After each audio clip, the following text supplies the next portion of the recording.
Ini kita punya cendol. Okay, hari ni kita dekat My Rasa Nyonya nak tunjuk macam mana kita buat cendol. Kita punya bingsu cendol is a bit different lah daripada luar depan sana. Kita pakai mesin ni, kita buat kita punya cendol. So, first of all kita ada mangkuk yang dah chill.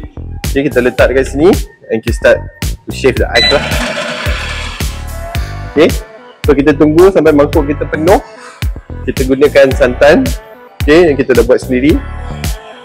Nampak macam cair, but actually one after dia dah jadi ais, rasa dia start agak kau jugalah. Okay, so we just wait for the machine untuk shave sampai mangkuk kita penuh. And then kita tunjuk the next step. So the special one is this machine. So macam ni dia dah siap.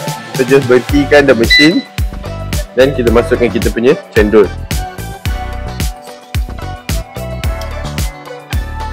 Okay, masukkan cendol. Okay, ni kalau macam ni kita punya cendol biasa lah. Okay, so selalunya customer akan ambil yang special lah. Ada jagung, ada kacang merah. Okay, kacang merah sikit. Okay, so ini kita punya cendol. Alright, so of course cendol bingsu kita tak pun sempurna, mana ada cendol kalau tak ada gula Melaka kan. So this is kita punya gula Melaka yang kita buat sendiri. Tuang gula Melaka. Okay, sesedap rasa. Okay, mari kita cuba.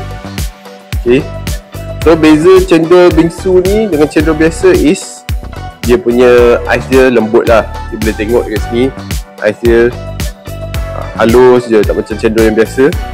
So mari kita cuba.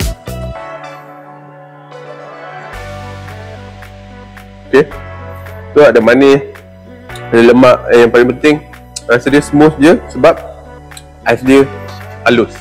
Okay, so untuk cendol ni, mangkuk macam ni dah hanya jual sebanyak RM9.90. So you can come over to My Rasa Nyonya dekat Equin, akan datang rasa kita punya bingsu cendol. Okay.